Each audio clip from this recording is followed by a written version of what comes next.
नमस्कार, स्वागत है आपका हमारे YouTube channel Riya the tarot card reader में। गाइस, आज फिर मैं आपके सामने कलेक्टिव रीडिंग, एक जनरल रीडिंग लेकर हाजिर हुई हूँ।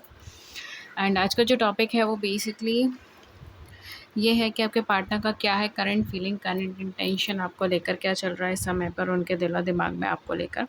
इस चीज़ का आज हम देखेंगे। एंड आज का जो रीडिंग है वो मैं इस तरीके से देखूँगी जिस तरीके से आपके पार्टनर आपको मैसेज डिलीवर करना चाहते हैं, ठीक है? तो ये मतलब वन टू वन कन्वर्सेशन की तरह आपको ये रीडिंग ज़्यादा लग सकती है, ठीक है? क्योंकि इसी तरीके से डिलीवर होगी, इसी तरीके से मैं इसको चैनलाइज़ करना चाहूँगी। जैसे आपके पार्टनर अगर आपके सामने होते हैं अभी इसी वक़्त, तो वो आपसे क्या कहते हैं, क्या होता है उनका कन्वर्सेशन आपके साथ में, ठीक है? ये चीज़ मैं देखूँगी, ठीक है? एंड अगर आपको ये न्यू पैटर्न पसंद आता है then do let me know in the comment section. मैं कोशिश करूँगी कि मैं इसको इंक्लूड करूँ ज़्यादा से ज़्यादा, अगर आप लोगों को पसंद आता है तो। ओके, सो रीडिंग से स्टार्ट करते हैं। अगेन मैं एक ही चीज़ बोलूँगी, जर्नल है, कलेक्टिव है, जर्नल की तरह लो। जो रेजोनेट हो रहा है वो आप रखें, जो नहीं हो रहा उसे रहने दें। ओके, तो लेट्स सी। अपने पार्टनर को याद कर लीजिए, तब तक मैं कार्ड शफल कर रही हूँ और देखते हैं कि आपके पार्टनर अभी इसी वक्त आपको क्या बोलना चाहते हैं, या फिर वो क्या सोच रहे हैं कि अगर आप सामने होते तो वो आपसे क्या कहते। ओके, अभी इसी वक्त क्या चल रहा है उनके दिलो दिमाग में।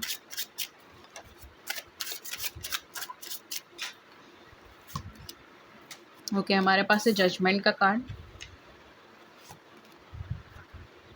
हमारे पास है क्वीन ऑफ कॉइंस का card, hanged man,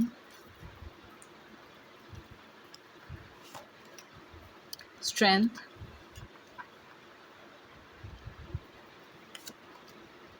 nine of wands, the chariot,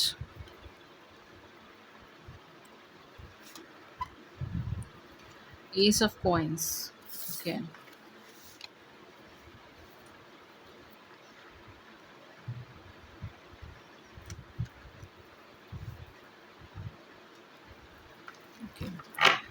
देखिए at the back of the deck हमारे पास क्या आता है, queen of wands, queen of coins and queen of wands, और साथ में स्ट्रेंथ का एनर्जी आया है। ओके, तो ये पार्टनर आपसे क्या कहते, अगर इस समय पर ये पार्टनर आपके सामने होते तो ये आपसे क्या कन्वर्सेशन कर रहे होते, क्या कहते, मैं इनके शब्दों में, इनकी एनर्जी में आपको चैनलाइज करके बताती हूँ। ये आपसे कहते कि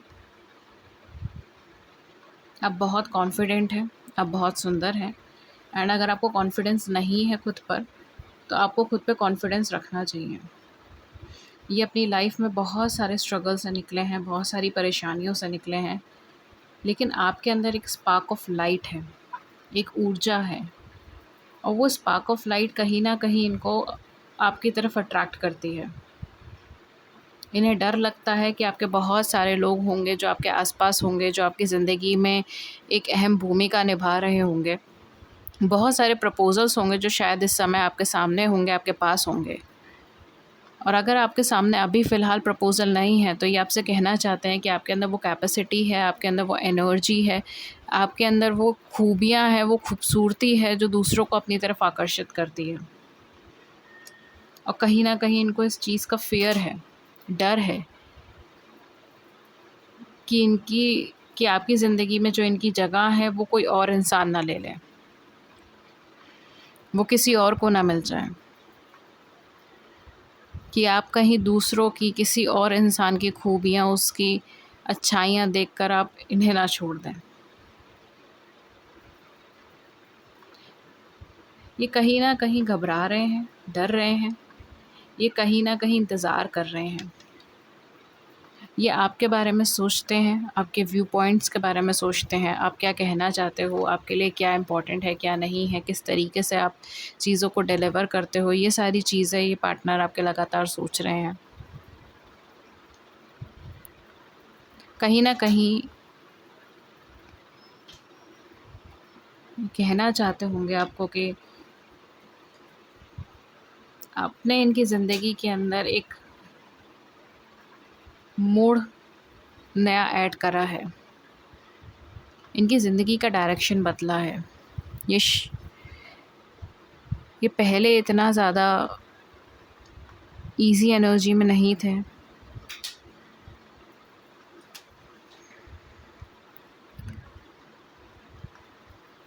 ओके, ये पहले शायद इतना ज़्यादा ईज़ी एनर्जी में नहीं थे, शायद इतना ज़्यादा एक्सेप्टिंग एनर्जी में नहीं थे, ठीक है? एंड आपके आने के बाद बहुत कुछ बदला है इनकी ज़िंदगी में।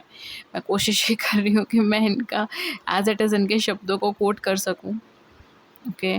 जैसे ये डिलीवर कर रहे हैं मैसेज उस तरीके से आपको कन्वे कर सकूँ, बट आई डोंट नो, थोड़ा-सा मेरे लिए चैनलाइज़ करना bit difficult, I don't know why, but ये रीडिंग थोड़ा-सा मुझे डिफ़िकल्ट कर रही है। तो हो सकता है कि मैं मिक्स्ड करूँ, ठीक है? तो जो आपको जैसा रेज़ोनेट हो रहा है आप उस हिसाब से ले लीजिए। बट कहीं न कहीं आपके पार्टनर जो हैं वो आपसे ये ज़रूर कहना चाहते हैं कि आपका इनकी ज़िंदगी में आने से इनकी काफ़ी सारी परेशानियों का हल हुआ है, काफ़ी सारी दिक्कतों का हल हुआ है। ये आउट ऑफ़ द बॉक्स चीज़ें नहीं सोचते थे। मेरी सोच बहुत ज़्यादा सीमित थी, मेरा ख़्याल बहुत ज़्यादा सीमित था। तुम्हारे आने के बाद मुझे अलग-अलग पर्सपेक्टिव समझ आए हैं।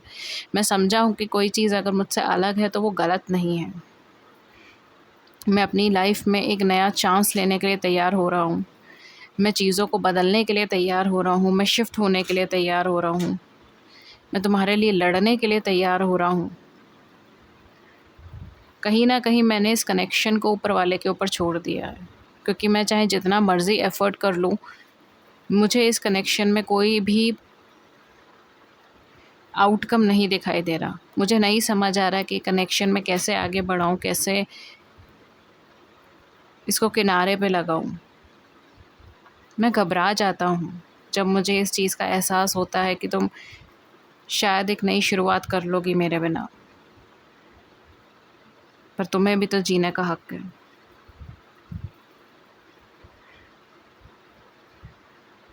कहीं न कहीं ये फीलिंग है इनके मन में कि आप इनका कुछ क्लोज़ कनेक्शन में फ़ॉल करते हो, सोल कनेक्शन में फ़ॉल करते हो। बिकॉज़ ये पार्टनर आपको अपना कंप्लीट हाफ़ देख रहे हैं। जिस तरीके का ये एनर्जी है, उस तरीके का पर्सनैलिटी ये आपके अंदर देख रहे हैं। आपकी खूबियाँ, आपकी कमियाँ दोनों कहीं न कहीं हो सकता है कि इनसे बहुत ज़्यादा कनेक्टेड हैं। इस समय तो ये फ़ियर की एनर्जी में मुझे यहाँ पे बहुत ज़्यादा दिखाई दे रहे हैं। हो सकता है कि इस समय पर ये कुछ इंक्रीमेंट कर रहे हो अपनी लाइफ़ में, कुछ बढ़ा रहे हो, फाइनेंशियल लेवल पे कुछ बढ़ा रहे हो।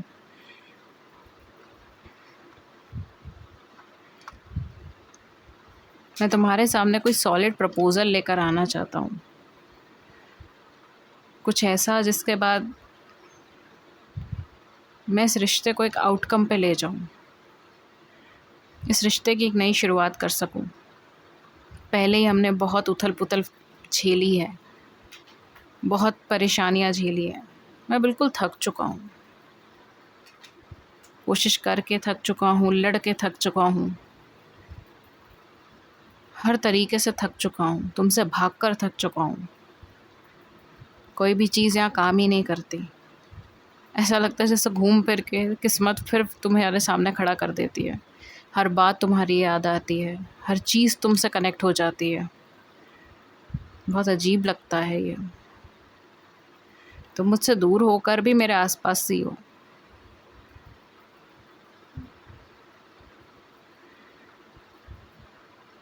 पर कुछ रास्ते अभी साफ दिखाई नहीं दे रहे। इच्छाएँ बहुत हैं, पर मंज़िल नहीं दिख रही।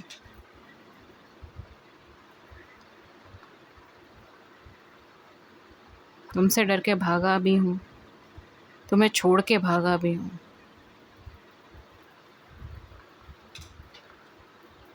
पर पूरा तब भी नहीं हुआ। सिर्फ़ एक तुम ही हो जो मुझे कंट्रोल कर सकती हो। सिर्फ़ एक तुम ही हो जो मेरी कमियों को पूरा कर सकती हो।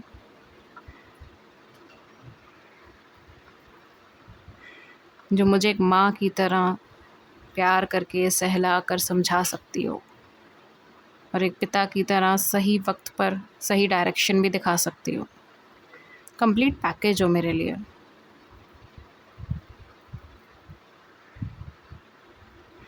तो मेरी ज़िंदगी का एक बहुत अहम और बहुत महत्वपूर्ण हिस्सा हो। मेरे स्वभाव में, मेरे विज़न में,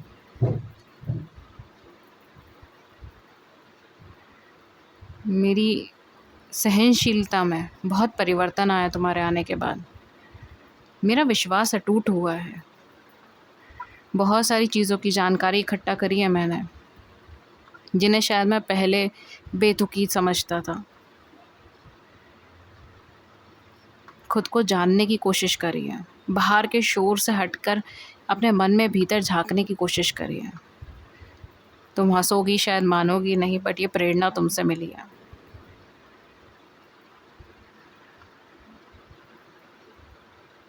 I don't know why, but I am also getting कि मे बी आपके पार्टनर कुछ लिखते हैं, कोई राइटिंग का शौक़ है इनका।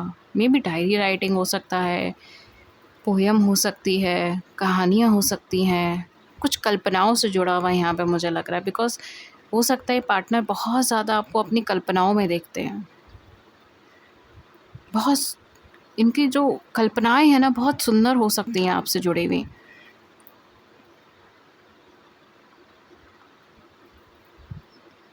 तुम कैसे हँसती, खिलखिलाती, खेलती सी लड़की थी, और जब हम अलग हुए तब कितना दुःख में थी, कितनी तकलीफ़ में थी, डर रही थी, भविष्य से डर रही थी।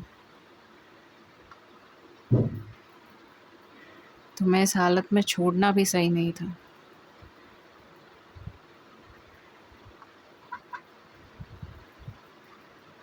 कहीं न कहीं मैं जानता हूँ तुम मुझसे ज़्यादा सक्सेसफुल हो, या सक्सेसफुल बन सकती हो, तुम्हारे अंदर काबिलियत बहुत है।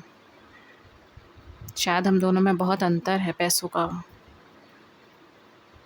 प्रोफ़ेशन का, मैच्योरिटी का, उम्र का, या फिर कुछ बंदिशें हैं अभी जिन्हें पूरा करना अभी बाकी है।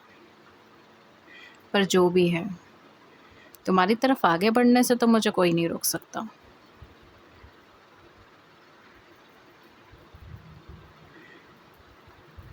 इस प्रेम को फ़ील करने से कोई नहीं रोक सकता, उसे एक्सेप्ट करने से तो कोई नहीं रोक सकता। हम भले एक दूसरे से कोसों दूर होंगे, पर एक दूसरे के दिल में तो रह सकते हैं। बाकी सब छोड़ देती है ऊपर वाले पे। मैंने तो सब छोड़ दिया है।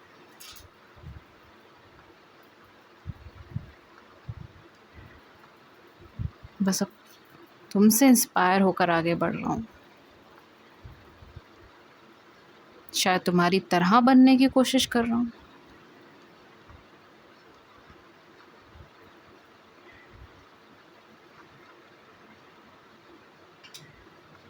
तुमने मेरे देखने का नज़रिया ही बदल दिया है मानो। अब हर परिस्थिति में तुम्हें याद करता हूँ। तुम दूर होकर भी पास हो। एक प्यारा सा एहसास हो।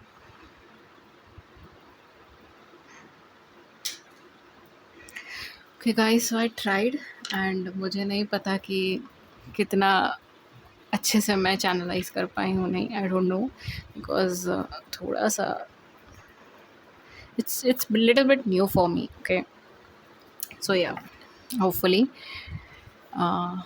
आपको मैसेजेस मिले हों, एंड या it's beautiful, but it's beautiful energy. बहुत खूबसूरत है ये, बहुत ज़्यादा खूबसूरत।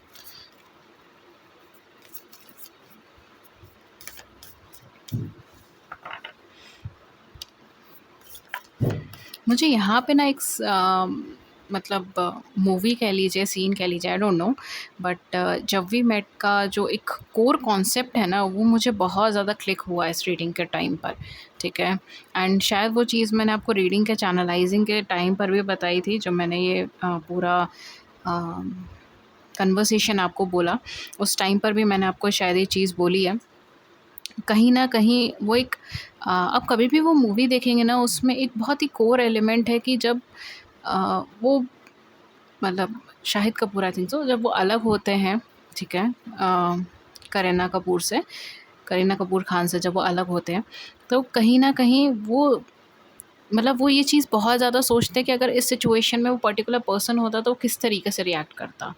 वो कैसे डिसीजन लेता, वो कैसे चीज़ों को देखता, ठीक है? क्योंकि वो दोनों पोलर अपोजिट एनर्जीज़ हैं, वो दोनों सिमिलर एनर्जीज़ नहीं है, पोलर अपोजिट एनर्जीज़ एक दूसरे से बहुत अलग है। एंड बहुत ब्यूटीफुल से वो मूवी है, एंड जिस तरीके से मतलब पिक्चराइज़ हुई है that is also very beautiful.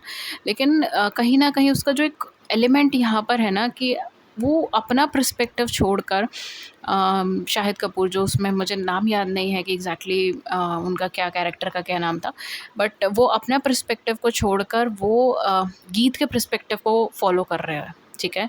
And वो चीज़ उनकी लाइफ़ में बहुत ट्रेमेंडस चेंजेस ला कर देती है। तो यहाँ पे मुझे वो एनर्जी बहुत ज़्यादा क्लिक हुई है, ठीक है? हो सकता है कि आप दोनों जब मिले हो, आप दोनों का एनर्जी बहुत अलग हो, आप दोनों का पर्सपेक्टिव बहुत अलग हो। मैं ये नहीं कह रही कि हर एक चीज़ में आप दोनों एक-दूसरे से विपरीत हो, ठीक है? वो एक अलग बात हो जाती है कि आप हर एक चीज़ में एक-दूसरे से विपरीत हो। लेकिन हो सकता है कि काफ़ी सारी चीज़ों को लेकर आपका पर्सपेक्टिव अलग है, आपके थॉट्स अलग हैं, उनका पर्सपेक्टिव अलग है, उनका थॉट्स अलग है। लेकिन अब वो अपना पर्सपेक्टिव छोड़ के आपके पर्सपेक्टिव के अकॉर्डिंग आगे चल रहे हैं। इस तरीके का एनर्जी मुझे बहुत ज़्यादा आया है, ठीक है, इस पूरी पाइल में। एंड शायद ये एक बहुत बड़ी चीज़ है जो उन्होंने आपसे एक्वायर करी है, ठीक है? एंड ये शायद मैंने रीडिंग में भी बोला है, if I am not wrong, मुझे ध्यान नहीं है, बट शायद मैंने बोला है ये। Deep in your heart you already know what the answer, do what feels right. यहाँ पे यूनिवर्स आपसे कह रहा है कि आपके दिल में आपको पता है कि क्या है जवाब आपके सवालों का, वो कीजिए जो आपको सही लगता है। ओके, लेट्स सी और क्या है हमारे पास cards. We have surrender, oh my god, आपके पार्टनर तो लिटरली सरेंडर कर चुके हैं। At times we must surrender the old before something new can enter our life, let go and all will work out. यहाँ पे universe आपसे कह रहे हैं लेट गो कीजिए, सब कुछ वर्कआउट होगा। If you could do anything, what would it be? The answer dwells in your heart, not in your mind, for the heart is the gateway of the soul. यहाँ पर आपसे कहा जा रहा है कि अगर आप ये सोचें कि आपकी लाइफ में कुछ भी आप कर सकते हो, पा सकते हो, तो आप क्या पाना चाहोगे? आंसर आपके दिल में है, ना कि आपके हाथ में है, क्योंकि दिल ही है गेटवे आपकी सोल का। Okay guys, so this was your reading and hopefully इस रीडिंग ने आपकी बड़ी सी ज़िंदगी में छोटी सी मदद करी है। अगर आपको इस फॉर्मेट में रीडिंग्स और पसंद आ रही है then do let me know in the comment section. अगर मुझे ज़्यादा लोग कहते हैं कि इस फॉर्मेट में पसंद है तो मैं ट्राई करूँगी कि इस फॉर्मेट में मैं एक आध रीडिंग और लेकर आऊँ। ओके, अगर नहीं है then also do let me know in the comment section. Okay, I just try कि मैं जितना परफेक्टली चैनलाइज कर सकूँ मैं उतना परफेक्टली कर पाऊँ। Okay, although it's little bit difficult for me to deliver it as a first person. Okay, yeah that's it. And अगर आप मुझसे कोई भी पर्सनलाइज सेशंस बुक कराना चाहते हैं देन आप नीचे डिस्क्रिप्शन बॉक्स में चेक कर सकते हैं, सारे चार्जेस वहाँ मेंशन है। You can contact me through email और व्हाट्सएप, लिंक्स आए नीचे डिस्क्रिप्शन बॉक्स में मेंशन है। Thank you so much and I will see you in the next video with a new topic and till then take care, have a great day ahead, नमस्कार and take care.